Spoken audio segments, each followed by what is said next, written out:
अखिलेश यादव किस उम्र में पार्टी के अध्यक्ष बने? तेजस्वी यादव के हाथ पे कमान किस उम्र में आई? राहुल गांधी के हाथ पे कमान का भाई पार्टी के अध्यक्ष किस उम्र में बने थे? क्या था भारतीय जनता पार्टी ने अध्यक्ष बदल दिया था? तेजस्वी यादव और अखिलेश यादव का एग्जाम्पल दिया गया। तेजस्वी यादव और अखिलेश यादव के आने के बाद उनकी पार्टी का क्या हाल हुआ है, यह भी एक बार इसकी भी मीमांसा फिर हो जानी चाहिए। पहली बार अगर आपने 5 समय के विधायक का ट्रैक रिकॉर्ड नहीं देखा है तो यह आपकी राजनीतिक अपरिपक्वता को दर्शाती है। आप कितने भी ज्यादा आपने मीडिया में काम किया हो, कितनी भी ज्यादा आपने राजनीति की हो, गजब बेइज्जती है। क्योंकि अब आप विश्लेषक हैं, आप एंकर नहीं है, इसलिए मैं सीधा करियो, थोड़ा होमवर्क करके आया कि रास्ता में बहुत देर से अपनी हंसी रोक रहा था, लेकिन आखिरकार मैं रोक नहीं पा रहा हूं। ये नई पीढ़ी का तेवर है। हाँ। ये नई पीढ़ी का तेवर है और नई पीढ़ी इर्रेवरेंट होती है। ही नहीं, पुरखों का सम्मान भी हमारी संस्कृति की विरासत है और हम चूज करेंगे कि हम पुरखों से क्या सीख रहे हैं और किन पुरखों की किन बातों को नकार रहे हैं।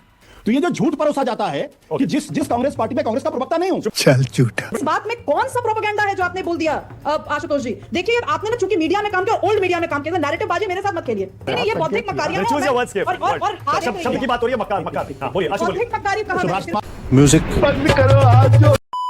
नमस्कार दोस्तों, समाचार 2.0 की और एक धमाकेदार डिबेट वीडियो में आप लोगों का स्वागत है। दोस्तों आज की डिबेट वीडियो होने वाले है राजनीतिक विश्लेषक सुब्रष्टा और वरिष्ठ पत्तलकार आशुतोष गुप्ता के बीच में। दोस्तों आज सुब्रष्टा मैडम ने वरिष्ठ पत्तलकार आशुतोष को जमकर धोया है। दोस्तों बीजेपी ने दरअसल 45 साल का राष्ट्रीय अध्यक्ष चुनकर एक ऐसा दाव चला है जिसने देश की राजनीति में खलबली मच गया है। विपक्ष में बहुत सारे ऐसे पार्टियां हैं जिसके राष्ट्रीय अध्यक्ष 75, 80, 85 साल का हो रहे और अब उन पर दबाव आ गई कि अब भी नया नेतृत्व सामने रखिए। और आज इसी पर चल रही डिबेट में वरिष्ठ पत्तलकार आशुतोष कांग्रेस की चापलूसी करते हुए इस मुद्दे को एक नया एंगल देने की कोशिश कर रहे थे। फिर आज राजनीतिक विश्लेषक सुब्रष्टा मैडम ने इन पत्तलकार की जो क्लास लगाई वो देख आज बहुत ही आनंद मिलने वाली है आपको। दोस्तों आज की ये डिबेट सच में बहुत ही मजेदार होने वाले है, इसीलिए आप लोगों से अनुरोध है बिना स्किप करके वीडियो को आखिर तक जरूर देखना एंड वीडियो के बारे में अपना क्या राय है कमेंट में जरूर लिख के जाना। चलिए शुरू करते हैं। संतोष, आपका विश्लेषण क्या कहता है? क्या अब कांग्रेस पार्टी पर दबाव बढ़ेगा कि वो भी एक युवा अध्यक्ष सामने रखे? और मैंने जो 2-4 और नाम लिए, उन पार्टियों में भी जनरेशनल चेंज का दबाव बढ़ेगा आशुतोष?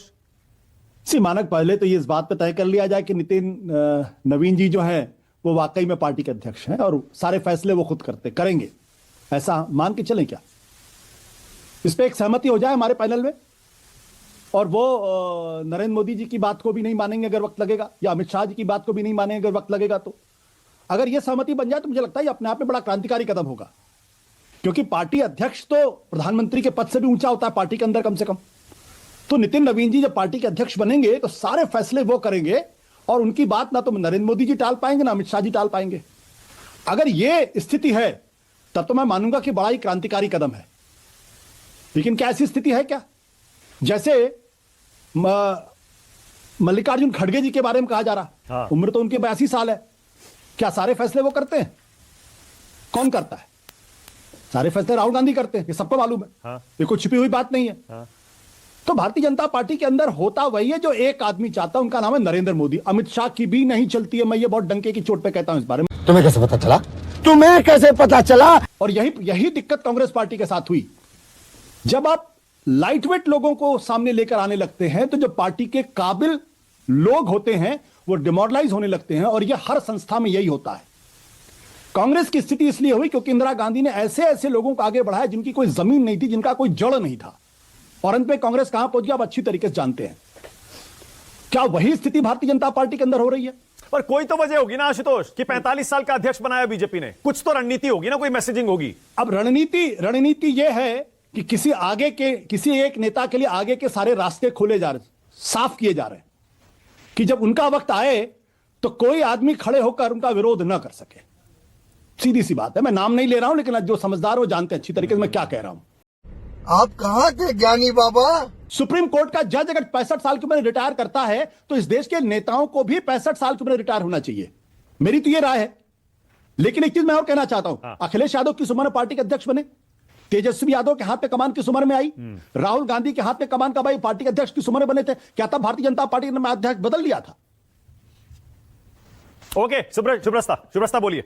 तेजस्वी यादव और अखिलेश यादव का एग्जाम्पल दिया गया। तेजस्वी यादव और अखिलेश यादव के आने के बाद उनकी पार्टी का क्या हाल हुआ है, यह भी एक बार इसकी भी मीमांसा फिर हो जानी चाहिए। क्वालिटी ऑफ यंग लीडरशिप पर भी बात होनी चाहिए, फिर डायनेस्टी पे भी बात होनी चाहिए। देखिए मानक जी, इसमें अभी शायद लोगों को बुरा लग सकता है पैनल में, बट मुझे लगता है कि आयु को लेकर के जो भेदभाव किया जा रहा है इस मीमांसा में, उसके जड़ पे जाकर के आलोचना भी की जानी उसकी जरूरी है, और इस तरीके की राजनीति का खंडन किया जाना भी जरूरी है। हम नितिन नवीन जी के बारे में बात ऐसे कर रहे हैं जैसे वो बस ऐसे ही उठे और किसी तरीके से संगठन में उनको जगह मिल गई। हम ये भूल रहे हैं कि किसी राजनीतिक पार्टी में, जो कि अपने आप को संगठन की राजनीति करने वाली पार्टी कहती है और करती है, वो व्यक्ति 5 बार का विधायक रह चुका है। वो ऐसी पार्टी में 5 बार का विधायक रह चुका है जहां पर इंटरनल जो कॉन्फ्लिक्ट, जिसकी बात आज आशुतोष जी भी कर रहे हैं, दबी जुबान में कर रहे हैं, मैं तो दबी जुबान में नहीं करूंगी। आज जिन नेता का नाम नहीं लिया है आशुतोष जी ने, मैं नाम लेकर कहूंगी और तब उनकी बात का मैं खंडन करूंगी। इनका कहना है कि भाई आगे का रास्ता साफ हो इसलिए उनको बनाया गया है। मैं आपसे पूछना चाहती हूं, कोई भी नेता अगर राजनीति करता है तो क्या वो राजनीति इसलिए करता है कि वो पीछे रह जाए और उसके नेतृत्व की जगह कोई और व्यक्ति नेतृत्व करे? क्यों? मतलब अगर चुपचाप स्वार्थ की राजनीति की जाए तो सही है सब कुछ, लेकिन अगर सामने से आकर के कहा जाए कि हां मैं काबिल हूं, मैं जोड़ तोड़ करके, मैं चाणक्य के पथ पर चल करके मैं आगे अपने नेतृत्व को एस्टैब्लिश कर सकता हूं, इस दृष्टिकोण से अगर 4-5 कड़े नियम, अगर कड़े कदम ले लिए गए या 4-5 मौलिक दिखने वाले कदम ले लिए गए तो लोगों को दिक्कत क्यों हो रही है? मतलब पॉलिटिक्स है ये, मतलब ये पॉलिटिक्स है। दूसरा सवाल जो उठाया गया कि भाई हम ऐसे कैसे बोल दें, ट्रैक रिकॉर्ड तो देखें। पहली बार अगर आपने 5 समय के विधायक का ट्रैक रिकॉर्ड नहीं देखा है तो यह आपकी राजनीतिक अपरिपक्वता को दर्शाती है। आप कितने भी ज्यादा आपने मीडिया में काम किया हो, कितनी भी ज्यादा आपने राजनीति की हो, गजब बेइज्जती है। दलित प्रेसिडेंट बनाने की बात की जा रही है। नई राजनीति करने वाली पार्टी को ज्वाइन किया था ना आशुतोष जी ने। आज मैं आशुतोष जी से एकदम सीधा सवाल पूछती हूं, जब आप मीडिया में थे तो आपने अपने कार्यकाल के दौरान कितने दलित एंकर्स को ग्रूम किया और कितने दलित एंकर्स को यह कहते हुए किया कि अब जब आप जाओ तो आप आइडेंटिटी की बात करना न्यूज रूम में, और जब आप नई राजनीति करने के लिए नई तरीके की पॉलिटिकल पार्टी में गए, वहां कितने दलित लीडरशिप को आगे बढ़ाया आपने? आपकी आइडेंटिटी क्या है मुझे उस पर बात नहीं करनी है, क्योंकि आपने दलित नेतृत्व की बात की तो मैं उस पर करूंगी। तीसरी चीज मानक जी, ये बार बार नेतृत्व को हम इतने एक छोटे दृष्टिकोण से देखने लगते हैं। नेतृत्व का मतलब केवल विधायक होना, केवल सांसद होना, केवल राजनीति के गलियारों से उभरना केवल नेतृत्व नहीं होता। नेतृत्व चाणक्य ने भी किया था, नेतृत्व शायद आशुतोष जी ने भी किया। उन्हीं से प्रभावित होकर आज कितने लोग एमपी बन गए, विपक्ष में देखिए। तो मैं ये कहना चाह रही हूँ कि इस पूरे डिबेट को मैं बहुत देर से शुभ्रस्ता मैं बहुत देर से अपनी हंसी रोक रहा था, लेकिन आखिरकार मैं रोक नहीं पा रहा हूँ। यहाँ पे स्टूडियो में भी लोग सब मुस्कुरा रहे हैं। हाँ आशुतोष बोलिए, पहले यहीं से बोलिए भाई आशुतोष, जब आप टीवी के चैनल के एडिटर थे, कितने दलित एंकर्स को आपने एंकर बनाया, बताइए। नहीं, मुझे नहीं मालूम था कि आज की डिबेट आशुतोष पे हो जाएगी। खैर, अब भारतीय जनता पार्टी और उनके समर्थक लोग अगर मुझे इस लायक समझते हैं तो मैं उनका धन्यवाद अदा करता हूं। हाँ। और ये शायद मेरी लोकप्रियता का भी एक नतीजा है। एक सेकंड आशुतोष जी, नहीं आगे बढ़िए, उससे पहले 10 सेकंड का राइडर सुन लीजिए। ये जो तीखा कटाक्ष आप करते हैं भारतीय जनता पार्टी समर्थक, आपने अगर कुलदीप सिंह सेंगर पे मेरा बयान कल परसों के न्यूज में सुना होता, आपने इंदौर वाले मामले पर अगर मेरी तीखी टिप्पणी सुनी होती तो शायद आप ये नहीं बोलते। इसीलिए मैं कह रही हूं, चूंकि अब आप विश्लेषक हैं, आप एंकर नहीं है, इसलिए मैं सीधा कर रही हूं, थोड़ा होमवर्क करके आया कीजिए। आशुतोष बोलिए। नहीं, अच्छा लगता है जब देखिए ये नई पीढ़ी का तेवर है। हाँ, ये नई पीढ़ी का तेवर है और नई पीढ़ी इर्रेवरेंट होती है। हाँ। उसमें कोई दो राय नहीं। और यही इर्रेवरेंस मैं चाहता हूं कि तमाम राजनीतिक पार्टियों में हो, कि वो किसी के सामने सिर झुका के बात ना करे। पार्टी का अध्यक्ष वो होना चाहिए जो अपने नेतृत्व के सामने खड़ा होकर आंखों में आंखें डाल करके सवाल करे, जैसे संजय जोशी ने लालकृष्ण आडवाणी का जाके इस्तीफा मांगा था। दूसरी बात क्या है, देखिए ये अच्छी बात है, मैं शुभ्रस्ता की इस बात को सम्मान करता हूं कि उन्होंने बिना नाम लिए हुए जो बात मैं कह रहा था उस पर मुहर लगा दी, कि एक आदमी है जो पार्टी के अंदर हर पद पर अपनी कठपुतलियों को बैठा रहा है, ताकि जब उनका वक्त आए तो सारी कठपुतलियां सिर्फ उनके आंखों के सामने खड़ी होकर हां में हां मिलाएं और उनका रास्ता प्रशस्त हो जाए।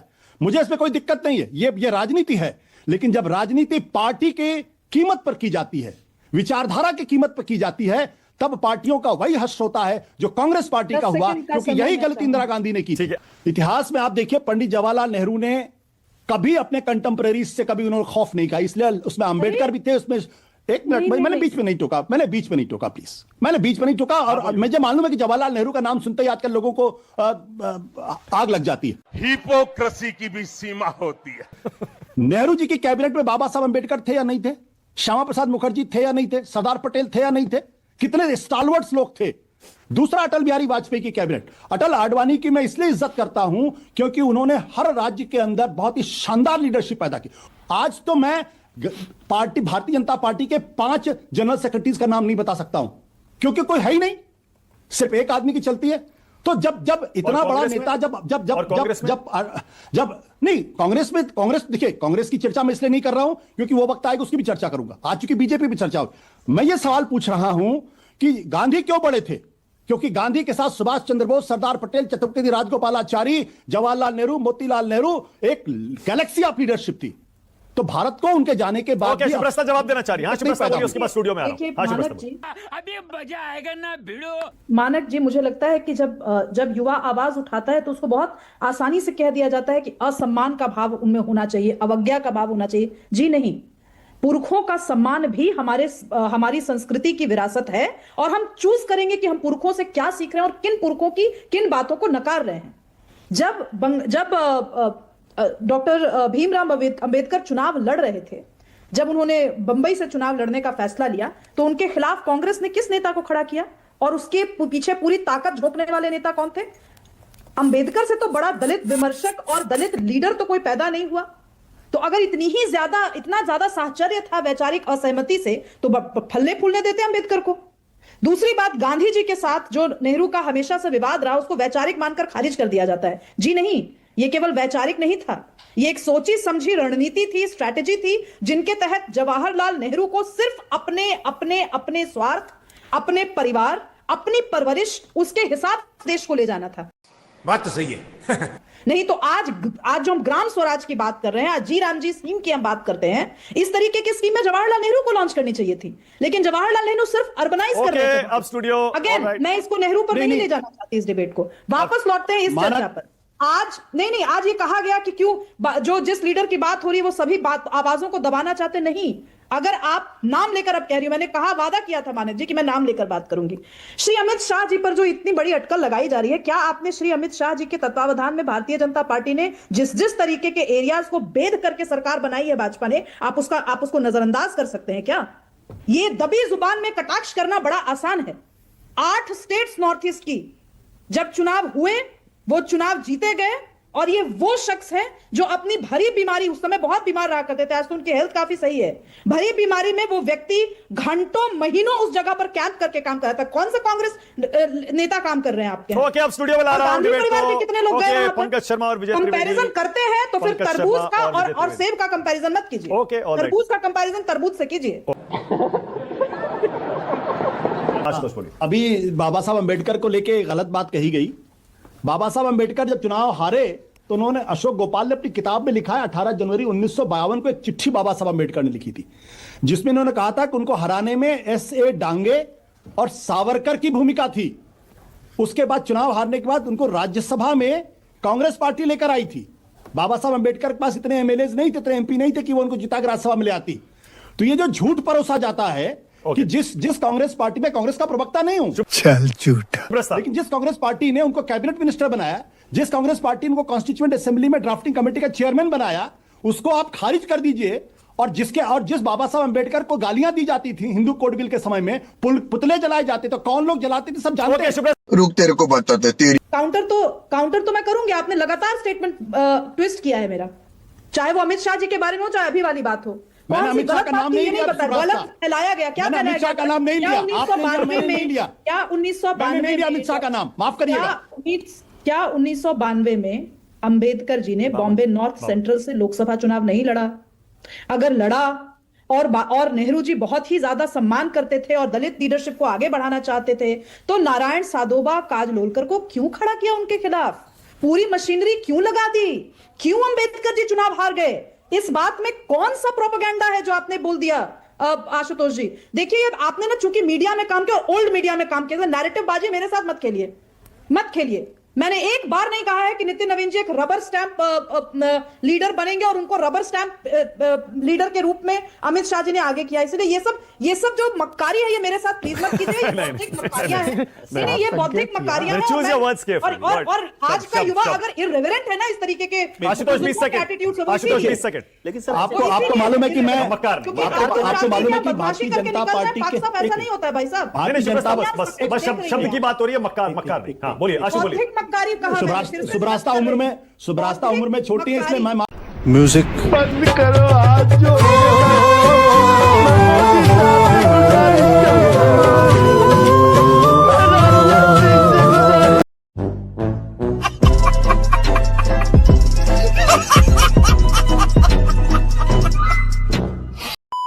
दोस्तों वीडियो अंत तक देख ली तो अच्छी लगी होगी। अगर अच्छी लगी तो वीडियो को एक लाइक एंड चैनल को सब्सक्राइब कर लेना। एंड वीडियो के बारे में वरिष्ठ पत्तलकार आशुतोष गुप्ता के बारे में अपना क्या राय है कमेंट पे जरूर लिख के जाना। वीडियो आखिर तक देखने के लिए आपको बहुत बहुत धन्यवाद। चलिए मिलते हैं अगली वीडियो में, तब तक के लिए जय हिंद, जय भारत, जय सिया राम।